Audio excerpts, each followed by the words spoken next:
Right. It's some of the things that we teach about thinking big might as well solve a big problem that will have a positive impact on the world.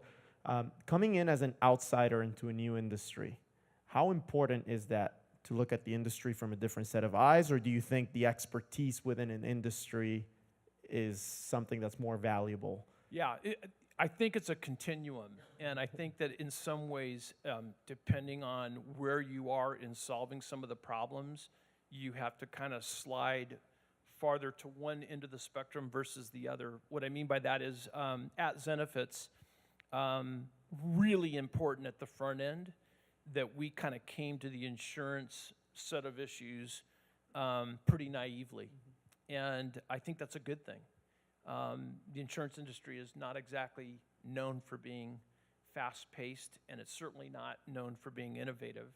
And so one of the really cool things that we were able to bring to that was some fresh thinking about, it makes no sense. We still have insurance companies that want to talk to any of us via fax machines and landlines, and it's like, especially here in Silicon Valley, you can't even imagine that people have built business processes around archaic technology. And that's only now starting to change, but it's starting to change mostly because companies like ours have been really pushing the envelope on, EDI and electronic, delivery of data needs to get into the 21st century because it's possible. It's not hard to do. And so we've invented a bunch of new ways and new business processes that can make the insurance industry just work a lot more smart, and where, frankly, you can manage your entire company on your phone. I mean, there's no reason not to be able to manage everything that you do from a leadership perspective on your phone. I do it with a company, that's got almost 600 employees. I'm pretty much able to do that literally just on my phone.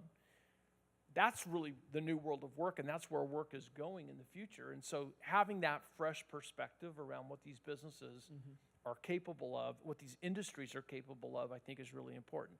That being said, there are some nuances that you have to go study and you have to go understand. And you have to understand sometimes the underlying economic models.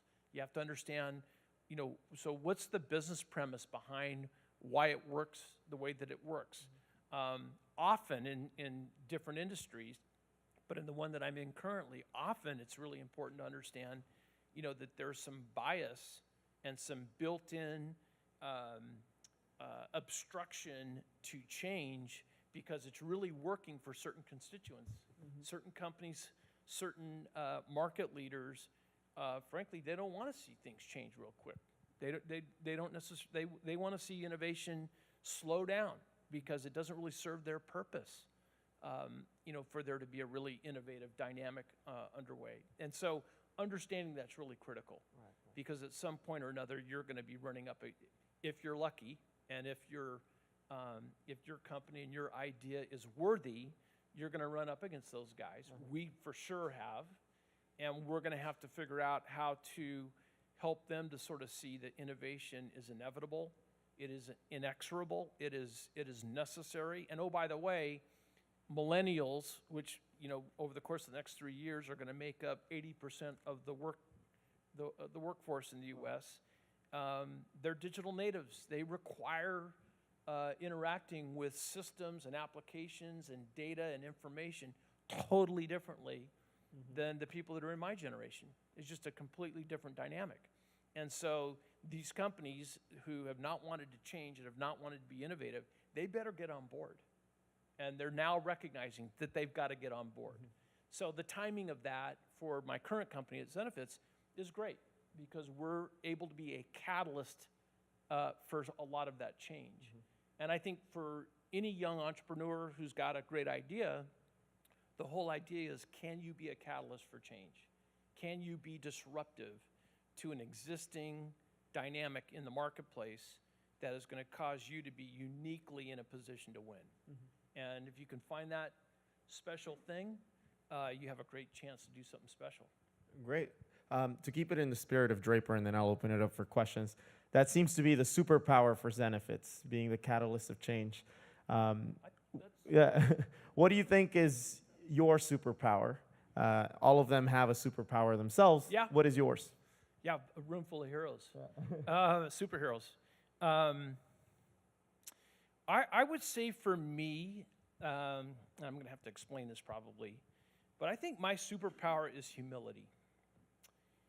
For me, like when we first started visiting today, I didn't come from the best school, although I'm on the board of the of San Jose State University, and I will tell you, we've produced more engineers west of the Mississippi River than any other university in the country, and proudly so. More people are hired by Google, Facebook, Twitter, LinkedIn out of San Jose State than any other university. I mean, it's a really, for me, the legacy of having come from pretty